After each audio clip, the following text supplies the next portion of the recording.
On the 28th of April 2023, we said goodbye to our home in UK and moved into this old farmhouse where initially there was only electricity and the water from the old well. In this video, I will share my progress, and following that, I will share my future plans. So it's a bit chilly here, so let's go. Let's start with the transformation of our water supply. First, we clean the well.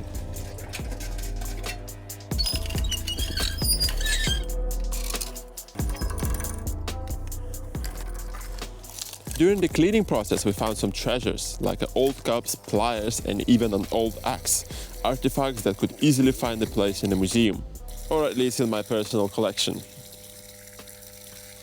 After cleaning a well, I dug out a trench for the pipe connecting into our house.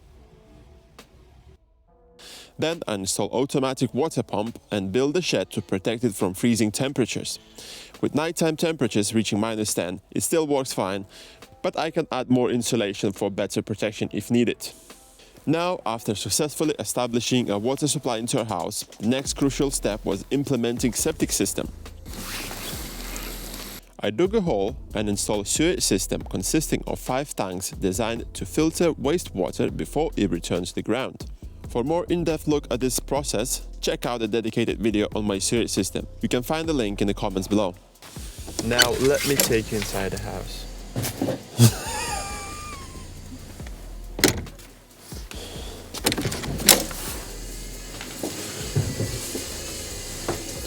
Let's start with our bathroom, which once was a storage area.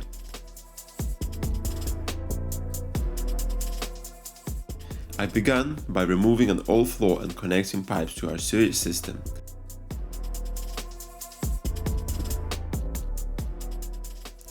After that, I poured a new concrete floor and set up the sink, toilet and a shower. I also added water heater for the hot water. Now everything works well and I just need to finish the walls. Next is our kitchen.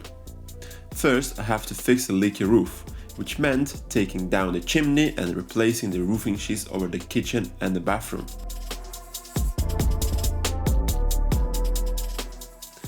Then I removed the old ceiling and the walls, installed the drainage pipes and laid a new concrete floor. After building the walls and the ceiling with the insulation and plasterboard, the kitchen was shaped up. In addition to those changes, I rewired the entire house, ensuring the safer and more reliable electrical setup. Brand new fuse box was constructed to manage the upgraded wiring. Now, as we stand in the kitchen, the next step involves building a kitchen cabinet. But that's the job for the future when I have more time. For now, this space is functional. We can cook, wash dishes, and do our laundry with no hassle. Now in the corridor, there was a problem with the water leak from the roof, causing the logs on the wall to root. So what did I do? I cut out the bad logs, adding support beams and filled walls with the new logs and block. Is it super strong now? Well, I'm not sure, but it's definitely way better than it was before. Entering the living room, my initial plan was simple. Strip down the walls, add some insulation, lay a carpet, and that's it. Done. But as I got into work, I realized that the wall, ceiling, and even the floor needed a fresh start. We also decided to make living room a bit bigger, so I knocked the wall down and shifted it 1 meter further. Unfortunately, under the window I found more rotten logs. To fix this, I had to cut logs out and build a block wall. Cutting those rotten logs was a bit nerve-wracking. I even attached some sticks for support, but that was more psychological help than the actual help. Once I fixed the walls, I replaced the windows.